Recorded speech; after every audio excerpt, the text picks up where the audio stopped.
నమస్తే, welcome to Anantha TV.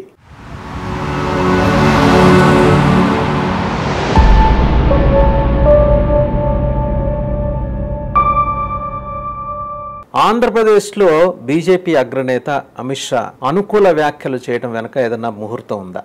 ఎందుకంటే అమరావతికి అనుకూల వ్యాఖ్యలు చేశారు, పోలవరానికి అనుకూల వ్యాఖ్యలు చేశారు.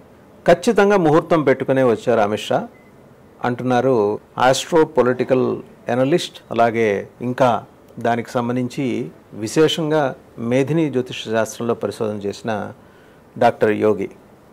డాక్టర్ యోగి నమస్తే అండి.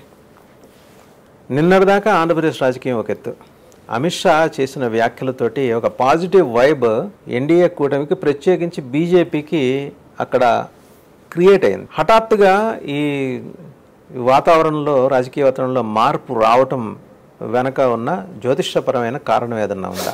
ఎందుకంటే ఇప్పటిదాకా ఆచితూచి అడుగులేస్తూ వచ్చింది బీజేపీ ఆంధ్రప్రదేశ్ విషయంలో. ఎవరు ఎన్ని చెప్పినా వాళ్ళ మనసులో మాట బయటకు రాలా. ఈవెన్ రాష్ట్ర అధ్యక్షురాలకు కూడా తెలియదు.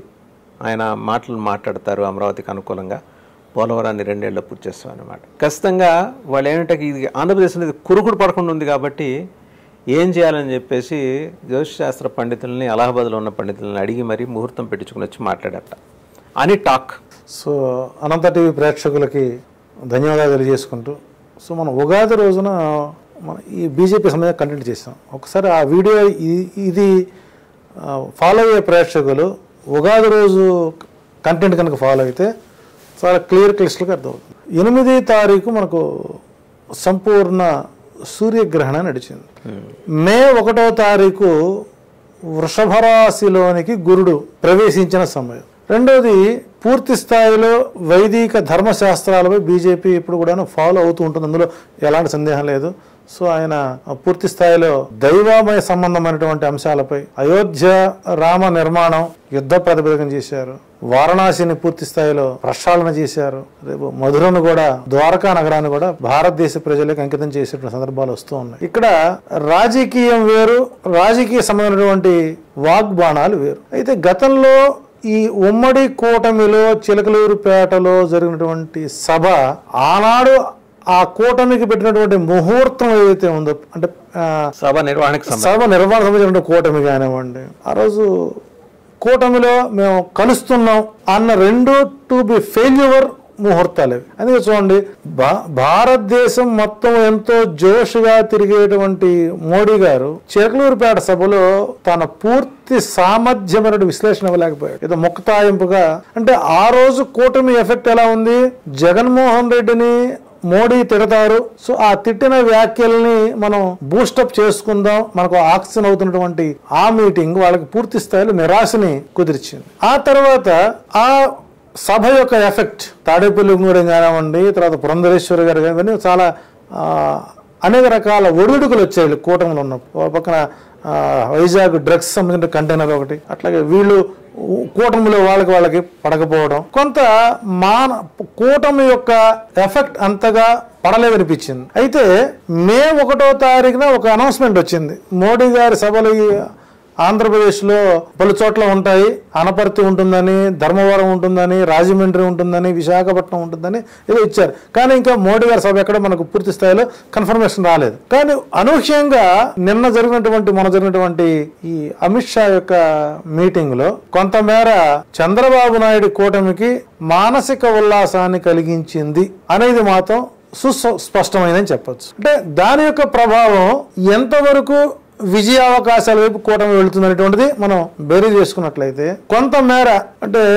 బీపీ డౌన్ అయినటువంటి వ్యక్తికి మరలా బూస్టప్ ఇచ్చినట్టుగా ఓఆర్ఎస్ జ్యూస్ తాగినంత స్థితి తీసుకొచ్చాడు ఆయన. సో ఓవరాల్గా ఏంటంటే ఆయన ముహూర్తం, ఆయన వ్యాఖ్య చేసిన సమయం కూడా కాస్త పర్ఫెక్ట్ లగ్నాన్ని తీసుకున్నాడు ఆయన. కానీ ఆ లగ్న సమయం పూర్తి అవగానే విత్ మినిట్స్ ఆయన కిందకి వెళ్ళిపోయినాడు.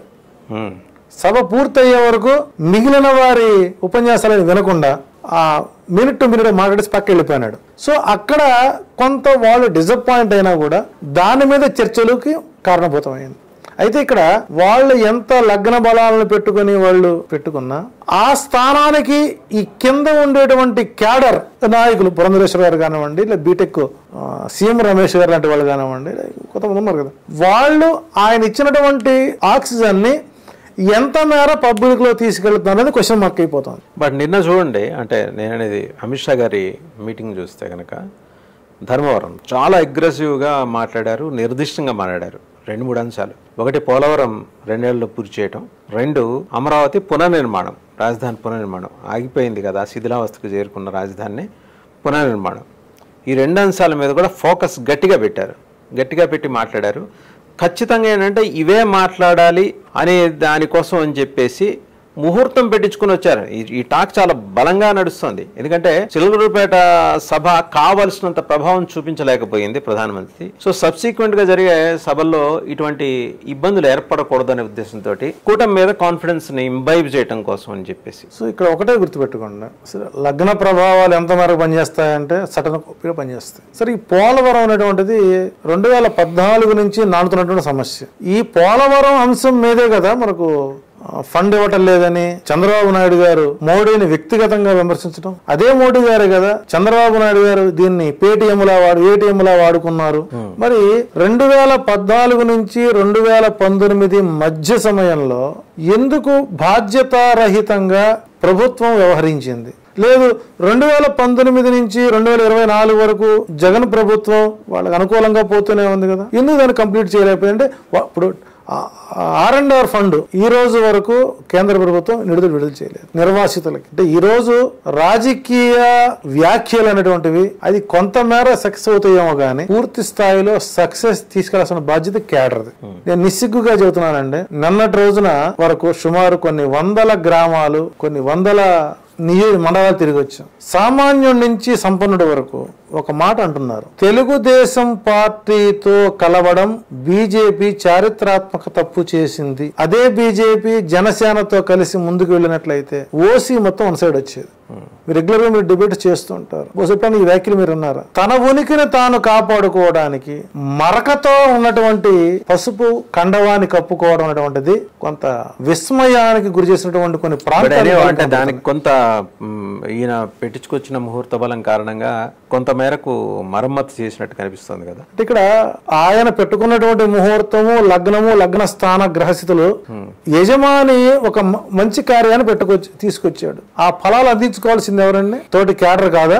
నేను ఈ రోజు చెబుతాను సార్, పార్టీలకు అతీతంగా చూసినప్పుడు కార్యకర్తల మెడల్లో తెలుగుదేశం జనసేన కండువాలు కనబడి తప్పితే బీజేపీ కండువా కప్పుకోవటానికి క్యాడర్ ఎందుకు ఇష్టపడతలేదు? ఈ రోజున ఆయన అన్నారు, నిజమే, అమరావతిని పునర్నిర్మించుకోవడానికి మేము కూటమి కలిసాము అని మాట్లాడినప్పుడు అమరావతి ఎందుకు ఆగింది అన్నదానికి ఒక ప్రశ్న వేశారా? 10 సంవత్సరాల పాటు ఉమ్మడి రాజధానిగా హైదరాబాద్ నగరం ఉన్నప్పుడు అప్పటికప్పుడు తెల్లారేపాటికి రావాల్సిన అవసరం ఏమొచ్చింది? రైట్. అంటే మనం let us leave those political points side అండి, పొలిటికల్ ఆస్పెక్ట్స్. నేననేది సరే, ఈ రోజు ఒక సంకల్పం అయితే చాలా బలంగా బీజేపీ వైపు నుంచి ఉంది.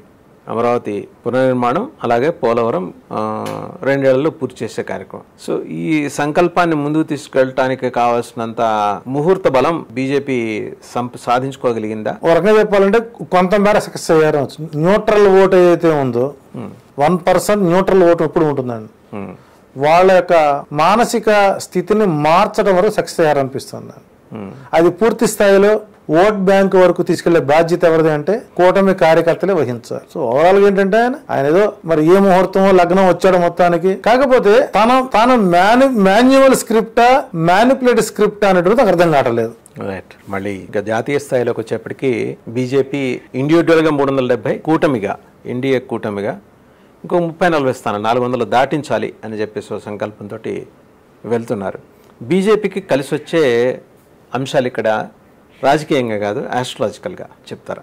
మే 1వ తారీఖు వృషభ రాశిలోకి గురుడు ప్రవేశించిన తర్వాత బీజేపీకి అప్పటి వరకు ఉన్నటువంటి కొంత వ్యతిరేకత సానుకూలంగా మారింది అన్నలో ఎలాంటి సందేహం లేదు. రెండోది, దక్షిణ భారతదేశంలో ప్రాంతీయ పార్టీల సపోర్ట్ బీజేపీకి అత్యంత కీలకంగా మారబోతుంది. అంటే సహజంగా వైనాడు 175 ఆయన అంటున్నాడు, తప్పు లేదు. వాళ్ళు వైనాడు 175 వాళ్ళు అంటున్నారు, తప్పు లేదు. 400 స్థానాలు గెలుచుకుంటే ఇక పూర్తి రిజర్వేషన్ అనేటువంటి ఎత్తేస్తారని కొంతమంది వ్యాఖ్యలు చేస్తున్నారు.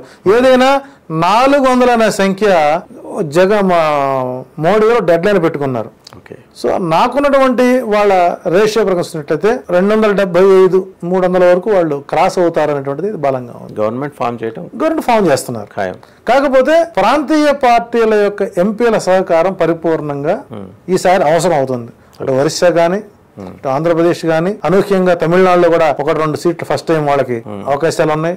కేరళ కూడా అవకాశాలు ఉన్నాయి. సో కొన్ని బలమైనటువంటి ఇప్పటివరకు జరిగినటువంటి ఎలక్షన్స్ లో నాకు తెలిసి వాళ్ళు 150 మార్కు దాటారేమో అనిపిస్తుంది. ఇప్పుడు జరిగినటువంటి 100 వచ్చినట్టున్నాయి, 100 ఎంపీ సార్లు జరిగిన, సో మాక్సిమం వచ్చేసారు. ఇక్కడ ఈ పీరియడ్ లో న్యాయ స్థానాలు చెప్పినా కూడా పొలిటికల్ హీట్ వ్యాఖ్యలు ఎక్కువగా వదిలే అవకాశాలు ఉంటాయి.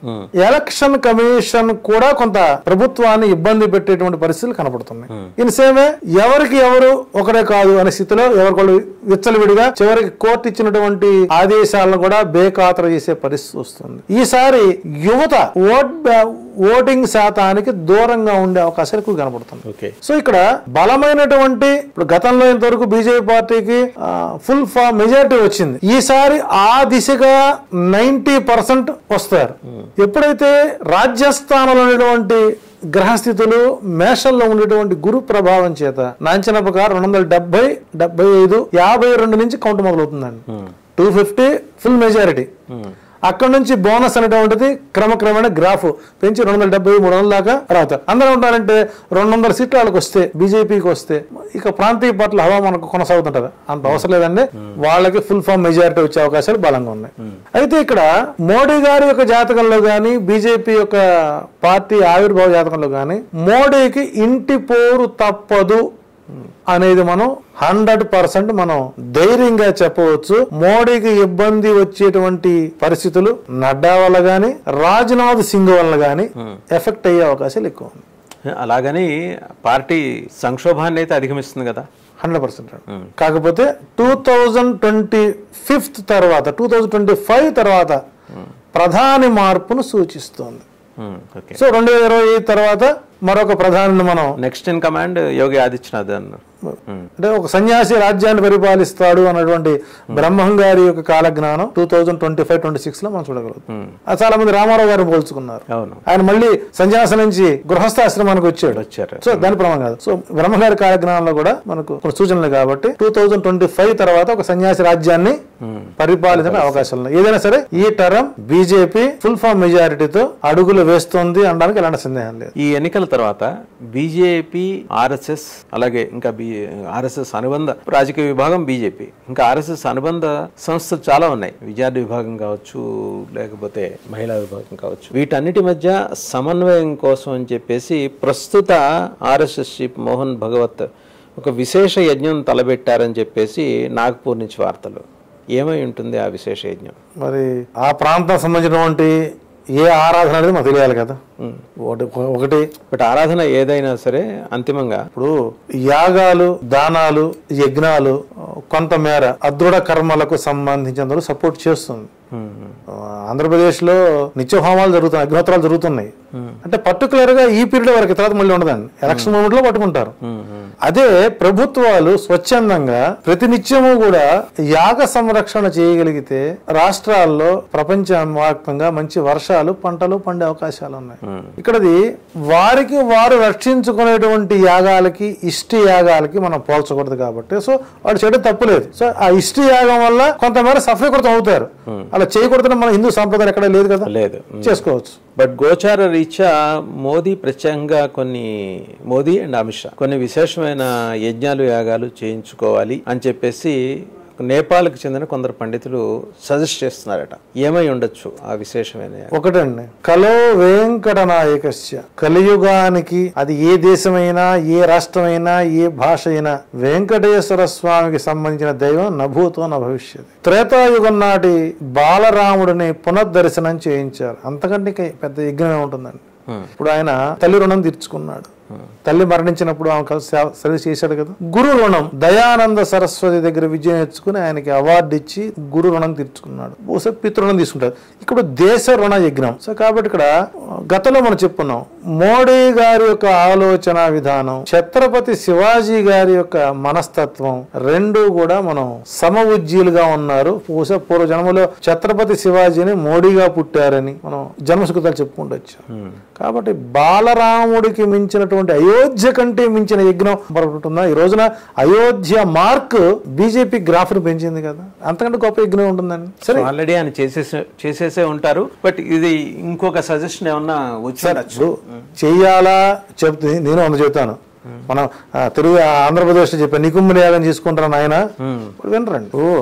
ఎక్కడ ఎలక్షన్ 20-30 కోట్లు ఖర్చు పెడతారు కానీ 10 రోజులు దైవకార్యం చేసుకుంటే అది కూడా మనకు ఒక 10,000 ఓట్లు తీసుకొస్తాయి, అవి ఒక గెలుపుకు అవకాశం ఉంటుంది ఎంతమంది ఆలోచిస్తారు. సో కాబట్టి హితము కోరేవాడు హితవాక్యాలు చెబుతారు, పతనం కోరేవాడు ప్రత్యామ్నాయ మాటలు చెబుతారు. సో కాబట్టి వాళ్ళు జ్యోతిషుడుగా పండితులుగా సలహాలు ఇవ్వచ్చు, అందులో విఘ్నత ఉంటే ఆచరించవచ్చు, తప్పేం లేదు. దానివల్ల ప్రజాహాని జరగదు, ప్రభుత్వ ధనం దుర్వినియోగం లేదు. ఇంకా అంటే బీజేపీ అగ్రనేతల్లో సెకండ్ ఇన్ కమాండ్ గా ప్రొజెక్ట్ అయ్యే అవకాశాలు ఉన్న వాళ్ళు ఎవరున్నారు? అమిత్ షా గారు కాస్త పూర్తి స్థాయిలో మంచి కేంద్ర బిందువుగా మారే అవకాశం ఉంది. అందులో వద్దులే సమస్య లేదు. ఎందుకంటే అమిత్ షా గారి జాతకం జైషా చూస్తున్న వాళ్ళ అబ్బాయి cricket board member. So Amit Shah గారి జాతకం అద్భుతంగా ఉంది. సో కేంద్ర బిందువుగా కీలకమైనటువంటి ప్రత్యామ్నాయ వ్యక్తిగా ఎదిగే అవకాశాలు బలంగా ఉన్నాయి. ఓవరాల్ గా అయితే ఏంటంటే బీజేపీ తనంతర తానుగానే 100% 250 మార్క్ చేరుకొని పైది రాముడిచ్చే గిఫ్ట్ గా మనం భావించాలి.